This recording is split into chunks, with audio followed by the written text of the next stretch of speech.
'Twas the night before Christmas, and it's a little slow today. Not gonna lie to you, a little slow. From late night, Trevor Noah encouraged viewers not to freak out about Omicron. He said, we have no idea if Omicron is actually that bad. And what I mean by that is, it's like someone describing every streaming show right now. You gotta stick with it the first couple weeks, see where it goes. But people, please remember this. We shouldn't be surprised when we find more and more cases, okay? Because Omicron is like those microscopic bugs that live in your eyelashes. Even if you don't see them, you know that they're there. Yeah, laughing at you about all the spiders that crawl in your mouth while you sleep. Russell Howard got a surprising Christmas gift. He told this to The List. He got a selection of sex toys from Durex. He told The Sun, somebody had obviously seen me on TV and gone, that guy looks like he needs help. So I was sent this tray of sex toys. You get something like that and you're like, I don't really know what I'm meant to do with that. The AV Club asked Robert Smeigel about when he first started doing Triumph. And he said, it was meant to be a one-off because it was a version of a bit we'd already done. I don't know how many times on Conan. It all came out of this bit I did because I was we don't want to do what Letterman does. And we're replacing Letterman, so we can't do that kind of found humor with stagehands or reality-based humor. I loved writing surreal, silly stuff anyway. So there were these dog puppets that my wife had found at a furniture shop when we were newlyweds. I saw one of them in the shop, put it on, because the realism of the dog's face was so funny to me. I immediately started sniffing her butt with the puppet in the store. She was fine with it because she's a lunatic like I am. Then she surprised me with like 7 puppets for my birthday. The Westminster Dog Show was like a week later. I had this idea of Letterman does Westminster Dogs just running down the aisles of the theater because that's his kind of humor, and it's really funny. We'll say we have Westminster Dogs, but we'll just present these puppets and have them sing the song from The Bodyguard or Do Ridiculous Things and throw bouquets at them like they do at a dog show and give them crazy names like Champions Triumph. That was a real dog's name. So anyway, it got to be 4 years into that bit. We've done almost everything we've done, like the dog who can saw another dog in half, a dog who can light his farts, a dog who does a Jack Nicholson impersonation. And then one day in the shower, I just thought, oh, it would be funny to do an insult comic. I called the head writer and said, do we want to do another Westminster? Because I have a really funny idea, like a dog who's an insult comic, and all he's got is paying a compliment and then saying, for me to poop on, and that's the whole act. The writer really liked it, so we wrote a couple other bits for it. We realized the dog could provide catharsis for the audience because Conan is hilarious, but he doesn't like making fun of people much, especially directly.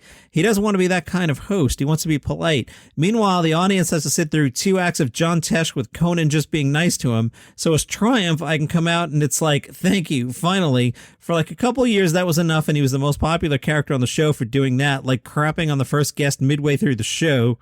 Then Mike Sweeney, who was the new head writer, suggested we try to actually go to Westminster. They didn't let me in. They were mad because Andy Richter had apparently covered Westminster a couple years earlier. They weren't happy about it somehow, so they were trying to freeze us out.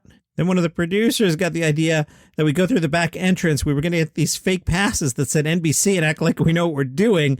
I may have done that at points in my career. He said, it's not actually legitimate deception because we are, in fact, employees of NBC. James Terrell T. Bubba Bechtel has passed away. Known as a witty Southern yarn spinner, Bechtel performed close to 300 country routines and comic performances on stage at the Grand Ole Opry.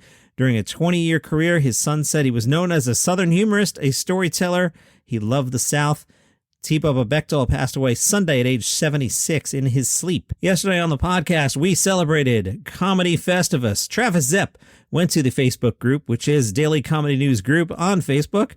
Travis wrote, my grievance is I never hear the name Drew Lynch on DCN. All right, Travis Zepp, I'll play. From the Daily Aztec, Drew Lynch says, I stutter. I have to say that at every show. Like, people look at me. Does he know? Should we tell him?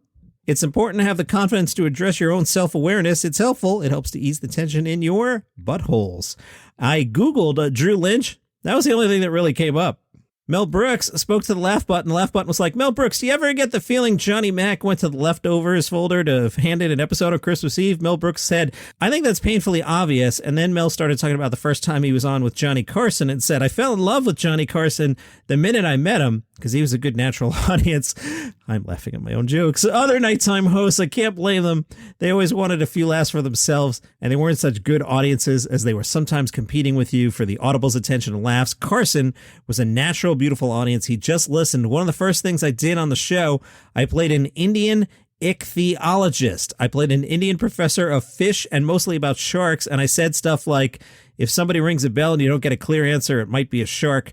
Don't let him into your apartment. Johnny just left the desk, hit the floor, grabbed his belly, and started screaming. There's nobody like Johnny Carson. Great audience. I'm looking at that joke, and I want to do it as Foxworthy. If somebody rings a bell and you don't get a clear answer, it might be a shark. From Vulture, Jared Goldstein smartly followed Joan Rivers' advice. This is part of Vulture's Comedians You Should and Will Know series. Hey, Jared Goldstein, when did you feel you were funny enough to make a legitimate go at comedy? His answer: after a few months of open mics, I went from bombing every time to bombing sometimes. That's when I knew. The best comedy advice he ever got: I first tried stand-up shortly after Joan Rivers died. Most of the advice about stand-up that I follow to this day, I heard from Joan in interviews. She said, don't pay for a comedy class, just go to an open mic. That's what I did. The worst comedy advice: one time at an open mic in a deli, an old man told me he was so inspired by my set, he wrote down some ideas, handed me 15 note cards. They said things like, and I'm cleaning this up here, two sailors meet at a dock and perform stuff on each other. Nudge, nudge, wink, wink. The second one, I look like an Asian woman. Jared, describe your comedy in 5 words. A bad Chelsea Peretti impression. Tell us one story from your childhood that is a good representation of your life. When I was 10, I told my mostly white class that I'm Japanese. A kid raised their hand and said, you can't say Japanese, you have to say Asian. And everyone agreed. From the St. Louis Jewish Light, your home for comedy news every Christmas, one thing is for certain: everything is closed except for Chinese food and entertainment. That's when San Francisco comedian Lisa Gettledig had an idea.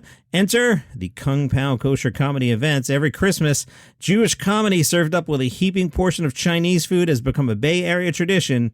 This year, the 29th annual Kung Pao Kosher comedy will be broadcast on Zoom. Last year, over 2,000 people joined on the Zoom. This year, it runs through December 26th in the afternoon, so European audiences can participate. The lineup this year includes Ophira, Eisenberg, and Jessica Kirson. Pretty good. The tickets are $25 to $50, but you can pay what you want. Meanwhile, Ben Source went to a doped-up comedy show. Stoned comedians took to the stage and they answered the age-old question, can they perform well while stoned? My experience in comedy is, yeah. I remember one of the interns ran into me in the hallway at SiriusXM one day and really sincerely, genuinely said, hey, I think Jim Brewer's high. And I just said, good, he's on the air in 3 minutes. And I kept going. The dope show took place on December 18th. Now, per Oregon rules, no dope was consumed at the actual show. The show was supposed to start at 7, but guess what? It started late, 8 o'clock. Tyler Smith took the stage and laid out the format. A comedian would perform a 15-minute or so set. Then they would head outside, smoke a joint, and then come back in to do 5 more minutes. The first comedian to give it the try was Jake Silberman. Jake rarely smokes, and when he does, anxiety is hitching a ride. The first set Silberman threw down was solid and well received as the opening act. The second act was filled with awkwardness and a vibe that he just wanted to go home. He said, I have no plan, just a 4-minute panic attack. Next up, another non-smoking comedian. Why did you guys do this show? I get a gig's a gig. Mike Coletta. Coletta apparently got heckled, but stood tall and made each heckle a more detailed part of the show. Last and not least, Andrew Rivers. He came off a lot more comfortable with smoking weed and brought his A game for each performance. Lots of ex-girlfriend knocks and spiders with 8 thumbs made this content relatable to anybody 3 bowls deep into some GM snow. Johnny Mac is straight-laced and has no idea what that meant, but I read it. As the Dope Show enters its 6th year of touring, host Tyler Smith has bigger plans for the future. He says, as marijuana becomes more and more legalized, I see it becoming more of an event with, like, having actual bud at the show for audience members to smoke with us. Was that English? I feel like that's going to happen in the next few years. And let's head into Christmas with this one from the New York Times. They were writing the obits on famous people that passed away during 2021 from Norm Macdonald's article. Conan O'Brien said, Norm would come out with this twinkle in his eye, and he'd sit down. I'd say, what's going on, Norm? And he'd say, well, Conan, I bought myself a farm. Conan said, I'd be thinking, you didn't buy an effing farm, but it'd be more fun to go, really? I didn't know you had a farm, Norm. And he'd go, yeah, I got a farm for my 3 daughters. And I'd be thinking, you don't have 3 daughters. But that was the whole joy of it, was to go along. And that is your comedy news for today. All right, tomorrow, how else would I celebrate Christmas other than recapping episodes 7 and 8 of season 15 of It's Always Sunny in Philadelphia? Note to self, next time you decide to do something every Saturday in a month, check the calendar in case Christmas lands on a Saturday, but I'm committed. So that's tomorrow's episode. Sunday is my top 15 funniest things of 2021. You should listen to that one. That's a good one. Monday, I expect to be a normal episode. I have some stories squirreled away, and I'll see if anything happens in the next 3 days or so as I record this on late afternoon on the 23rd. Merry Christmas to you if you celebrate, and if you don't, happy Saturday. See you tomorrow.